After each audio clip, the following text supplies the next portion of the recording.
Hi folks, welcome back to my channel, D versus Debt. This is D, and it was just payday a couple days ago, so I am here to do my cash envelope stuffing for this pay period. You'll probably notice I'm a little bit hoarse and nasally and kind of rough sounding. I've been sick, so I'm just getting over it. Tomorrow's my last day of antibiotics, and I'm hoping everything will be cool after that. Fingers crossed. So these are the adjustments that I made for this pay period. I did tinker with the totals a little bit.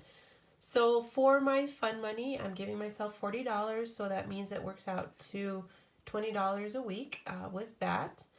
I bumped up my restaurant allowance. Last time I gave myself extra because it was my birthday week and I wanted to indulge, but I ended up liking the $40 amount.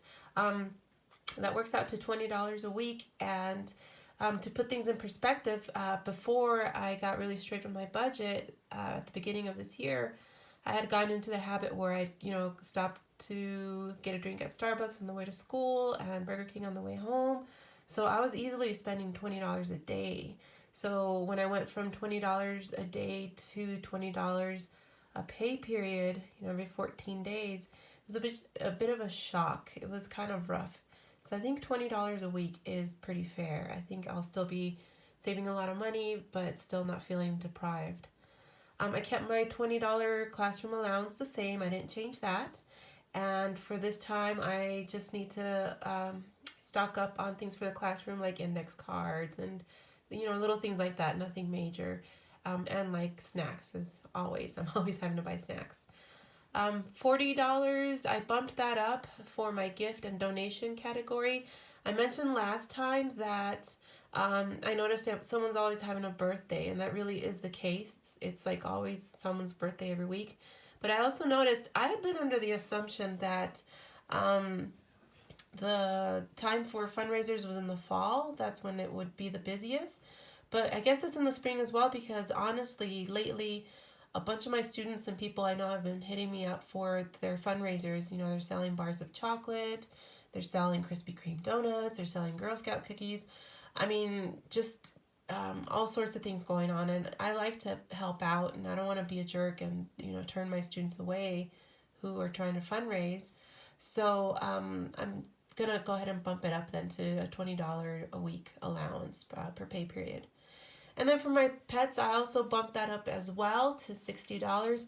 I have 3 pets, and so it makes sense to have a $20 budget for each pet per pay period for foods and snacks and all that stuff. They're very fat, spoiled pets, and so they love their wet food and their treats, and that's mostly what that all goes to. I've also been squirreling money away, so if you see my $100 travel sinking fund right there, every pay period I've been taking money out and and depositing it into another bank across town. So I have a sinking fund there for a Vegas trip that I have coming up. So it's actually coming up next week. I'm taking my nieces to a slime convention in Vegas. Very excited about that. And then in May, I have a big convention, a planner conference. So I've been tucking away money for that. And the neat thing about that little bank is it's so small that I physically have to walk in there and deposit my money. There's no way for me to use the ATM to deposit it. So I actually like that. It's like, you have to be very intentional to go in, deposit your money, and it's a hassle to get it out. So, the money is nice and safe there, and I don't have easy access to it where I'm tempted to go and blow it or tap into it and use it for something else. So it's sitting there nice and safe. Okay, so these are my amounts. So if you notice, it adds up to 300. So first I want to make sure I do have the 300 that I pulled out from the bank, that it's all there. So here's my stack of money. So let's go ahead and make sure. So I've got 20, 40, 60, 80, 100, 20, 40, 60, 80, 200, 20, 40, 60, 80, 300. So we're all set. Everything's there. We're good to go. So let's go ahead and get to stuffing. So this is my cash envelope wallet. Remember, I keep an emergency 20 stashed away in case something comes up. So in my spending money, we're going to put the 40 bucks in there. So here's 20 and 40. So in it goes.